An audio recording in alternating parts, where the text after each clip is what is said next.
Hey everybody, welcome back to Investing with Wesley. Recently, just a couple days ago, the CEO of JPMorgan Chase Bank himself warned that a massive economic hurricane was coming any moment. In today's episode, I want to talk about what he means by that and what I think you can do to prepare. Let's get into it. Okay, so an economic hurricane, what is that? Because that is a new term no one's ever heard of before. Well, an economic hurricane is really just playful talk for an absolute devastation coming to the market. And what those devastations are is what I'm going to break down. So the first one is something that everyone already knows, and that is extreme inflation. Even though the Fed has systematically raised rates and they've been extremely aggressive in doing so, we're still experiencing some of the largest inflation this country has ever experienced within the past 40 years. Secondly, we are still battling supply chain shortages, which has led to a food crisis, a food shortage, not only just in the United States, but actually more drastically in other countries across the globe. The United States is a giant, if not the largest exporter in food. So when trade relations break down, inflation across the globe runs rampant, and no one wants to buy food or no one can get a hold of food, the US will probably be one of the last places that people are going to feel these shortages, simply because instead of exporting it out, we can keep it for ourselves, hoard it, and use it to resupply ourselves. Now, of the food shortages, probably the greatest is wheat. And that is because Russia and Ukraine are actually the largest producers and exporters of wheat. And literally everything in the world takes wheat. Something I say pretty often on this channel is to understand where the big money is going and why they're going there. And systematically over the past decade or so, big money has been buying up all the farmland in the United States. They're buying all the agriculture. And that is because probably they saw these shortages coming. They saw how monetary policy was getting, knew that there was going to be some sort of shortage, and they put their money there to capitalize on all the price hikes along the way on an item that no one can go without. Another part of this hurricane that he's mentioning is just the overall economic crisis that we're in right now. Economic activity has slowed and stumped almost to a complete stop. The GDP is no longer growing but remaining stagnant, and asset prices across all the markets are just plummeting as we speak. Things that shouldn't even be correlated are falling rapidly together. The stock market and the cryptocurrency market are not correlated, and they are not tied to each other, except both markets are falling rapidly. Same thing with the equity market, meaning stocks, as well as bonds. They're both falling. Now, they are falling for different reasons and they're not necessarily correlated, but my point remains that if you look at any market right now, they're all falling. So that adds a large amount of pain to anyone that's invested, that's seeing all their wealth and all their money go down and down. When you look at the spiral cloud of a hurricane, you can see that it's made up of different layers as it gets closer and closer to the center. And that's exactly what I think is going to happen and what I think he's talking about when he uses the phrase economic hurricane. I don't think everything is going to be hitting all at once, but I do think there's going to be different waves and different crises as everything comes crashing down upon us. Now, people like to draw comparisons back to the Great Depression, the dot-com bubble, the GFC, the global financial crisis of 2008, and a bunch of different bear markets and depressions along the way. Now, the truth is you can learn a lot from all of those, and we often go back to look at the Great Depression and the GFC ourselves when we're doing certain comparisons in this channel. But one thing that is different about this time compared to all those other times is that the GFC, as an example, was just the US housing market. The US housing market completely crumbling and crashing due to extremely lax lending practices led to literally a global financial crisis because a bunch of other countries were investing their money into those markets. So as this market fell, all the markets fell across the world. But this is where this time's different. Back then, it was just a real estate bubble. Now we are dealing with everything bubble. Every single different kind of market out there was extremely overinflated and in bubble territory. And a bunch of big name investors like Michael Burry himself have been warning me and all of you guys for years. And one thing that's going to be very interesting to see is how the markets are going to react to this popping of the everything bubble, now that other countries and other central banks across the world are de-dollarizing. Now, if you haven't already heard of this in various news outlets, the world is turning down the dollar. They are actively de-dollarizing. They're trying to carry less debt that is denominated in the US dollar and instead carry more debt that is either denominated in their own dollar or denominated in China, because their economic growth is unprecedented, even though they've had their own real estate collapse recently. Not only that, but the US is no longer trusted to pay back its debts and to hold the value of the dollar compared to other options out there. Even the Federal Reserve itself no longer wants to hold on to mortgage-backed securities. Jerome Powell, the chairman of the Fed, has actively said that he wants to remove all mortgage-backed securities from the Fed's balance sheet. And actually, as a side note, this is exactly why mortgage rates have been skyrocketing, even though he's only raises the federal funds rate fractions of percents. Right now, the current 30-year fixed mortgage is somewhere along the lines of 5.5%, even though the federal funds rate is just about 1%. So what's the spread for and what gives? Well, because the Federal Reserve no longer is going to be buying mortgage-backed securities, only community banks and other private investors looking to hold on to those mortgage-backed securities as an investment are purchasing. And because they're the only ones purchasing them and they want to hold it as an investment, you also have to price in inflation risk. With inflation being through the roof with no end in sight, these investors purchasing these mortgage-backed securities at a 4 or 5% interest rate know they're not really going to be receiving a whole lot of money, considering inflation is eating away all those returns.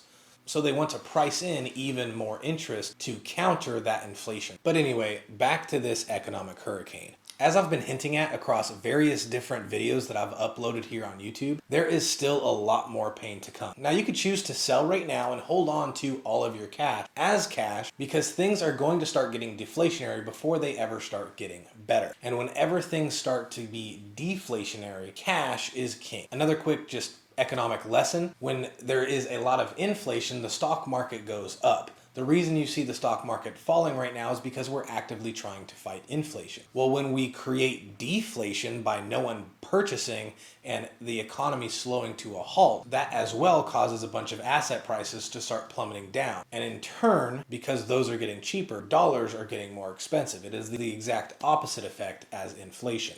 And that is exactly what we're experiencing right now. The raise in interest rates is causing deflation, but because this deflation is mixed with already historic inflation, it's actually causing something called stagflation, where we still have high inflation, but we're at an economic standstill and we are hardly producing any product or GDP growth. So like I said, you can choose to cash out, wait for things to get even lower, and then try and time the market in a sense and jump back in when we think we're at the bottom. But the truth is, I also think we have a lot farther to go. Maybe not the overall price of the stock market, but as far as the economy goes as a whole, we're still going to be experiencing a lot of pain and a lot of contractions. And honestly, it's probably going to last all the way through the end of the year. Remember that the Fed and the government always have two very different choices that they could make when dealing with fiscal policy and the financial soundness of our economy. They can do what is long-term best for everyone, and that is accept that we need a very deep economic death spiral where there is a bunch of deflation, asset prices fall